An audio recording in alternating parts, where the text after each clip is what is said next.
Hey there, Grumpy Old Fart here. I'm doing an advanced Dungeons & Dragons advice video on fighter alternatives. Now, there are times when players are creating characters for the player character group, and the fighters that they create are, shall we say, less than heroic. Maybe they lack high strength or high constitution. Maybe they are, shall we say, wimpy. Maybe they suck. Maybe the barbarian isn't Conan or the ranger isn't Strider. Who knows? In some of these cases, even weapon double specialization or the best armor simply doesn't help. It's not the player's fault. Such things happen from time to time. It can happen to anybody. It's happened to me. One of the most successful player fighter characters that I ever ran had a strength of 13. He wasn't Conan. Let's just put it that way. But I had a lot of fun playing him. I've always said that a character with no flaws has no character. I've always said that, and it is absolutely true. If your character's perfect in every way, it's a lot less fun to play. That's all I'm saying. For situations where your fighters aren't exactly fightery,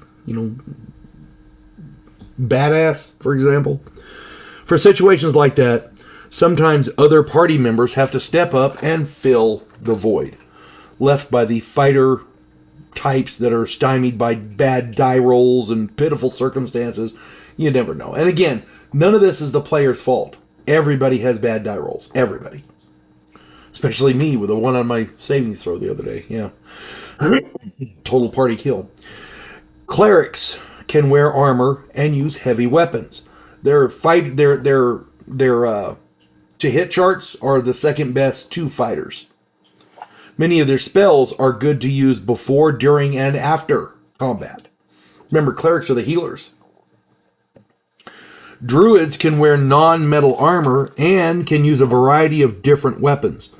Given time to prepare before combat, they can be a real asset during combat. A lot of the druid spells, you don't want to try to cast them during combat because they take forever. That's all I'm saying. But if they have time to prepare beforehand, druids can be badass. After combat, druids' healing spells can really make a significant contribution. So, clerics aren't just healers. Druids aren't just healers. There was a guy who told me years ago that the reason magic users can't wear armor is because the metal interferes with their spells. And that is not true. Because if that was the case, they could wear leather. But that's not the case. Magic users and illusionists can't wear armor at all. It's the druids who can't wear metal armor. They can wear other kinds of armor, but not metal armor. That's as per the book, by the way. Magic users, while lacking in armor and heavy weapons, wizards casting from the back row can do some significant damage. Check out my videos on precast spells and spell choices. Plus, darts from a distance do not suck. You can use 3 of them around, and who says they don't have to be dipped in something? I'm just saying. Illusionists, while lacking in armor and heavy weapons, they have many spells which can be very useful in combat. Note how many of their spells have no savings throw. That, in and of itself, makes them extremely dangerous. And anyone who discounts phantasmal force spells in combat is a complete moron. Plus, illusionists have darts. So, I'm a big fan of darts. Getting back to the phantasmal force spells, here's the thing about it. For those of you who aren't familiar, phantasmal force is where they cast illusions. If an opponent doesn't disbelieve the illusion, that illusion can kill them. So as long as the illusion is relatively believable, it's possible that they can cast spells that can go and kill people. It's crazy. People discount illusionists because their spells don't seem extremely effective until you take into account Phantasmal Force. And improved Phantasmal Force is even better. I'm just saying. If they believe the illusion can kill them. That's just the way that is. Plus, darts. Anyway, thieves. Their backstab ability is simply devastating. Anytime they can hit and run only to return from the shadows to backstab again is pure symphony. It is absolutely wonderful. Barring that, their high dexterity makes them excellent with missile weapons. So your thief in the group can jump out of the shadows, backstab, do a good damage, and then retreat into the shadows and disappear.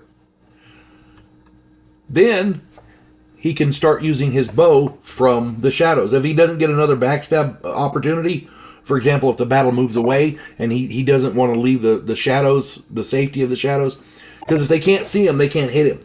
They won't attack him if they can't see him. You see what I'm saying? If they know he's there, they can, use a fireball or, something, throw fire in there to force him out. But my point is, if they don't know where he is in the shadows, they can't really go and attack him. So for a thief, the darkness is his invisibility, or at least it's a good form of it. Very akin to it. And he, because he's using a bow from the darkness doesn't dispel like an invisibility spell will. With invisibility, if you're invisible and you shoot a bow at somebody, if you try to attack somebody, you become visible.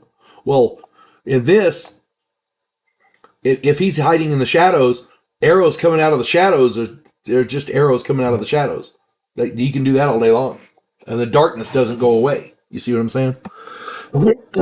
And having a high dexterity, which thieves generally do, then makes them pretty good with missile weapons. That's all I'm saying. Assassins are very, very similar. Everything that makes thieves good fighters applies to assassins. However, assassins also have the assassination tables, which gives them roughly a 50-50 chance to kill their victims outright, regardless of how many hit points they have.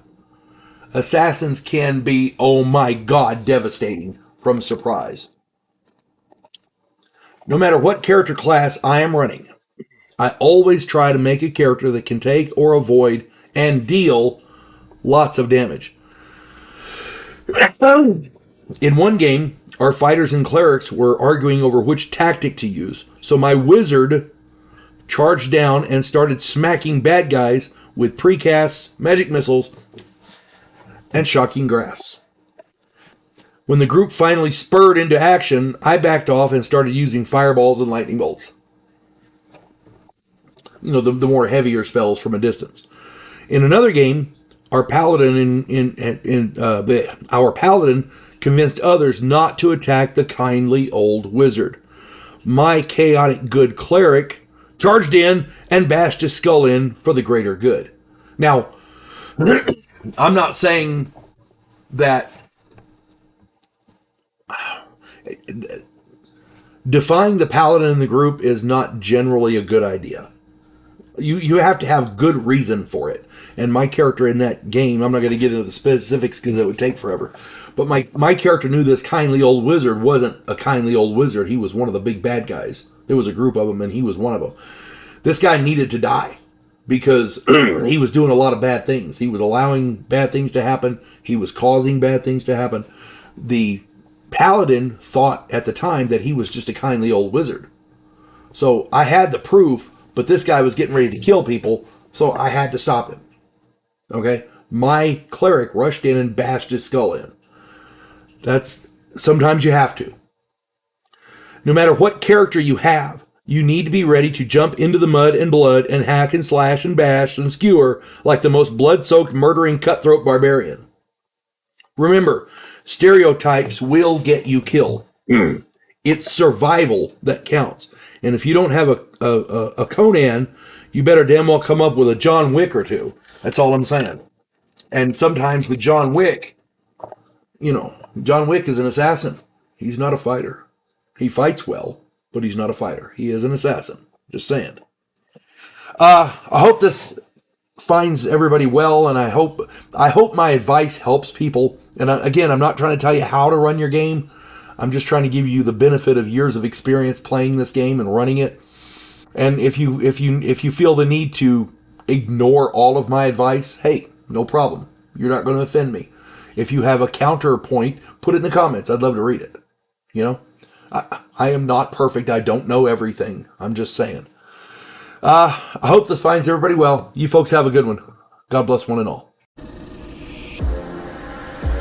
Devo Poland, a scientific representative of a pacifist race called the Gandhiri, is sent away as an exchange officer. His objective? To learn the one skill his species never developed, to fight. And he's sent to learn that skill from the one species who does it better than any other in the galaxy, humans.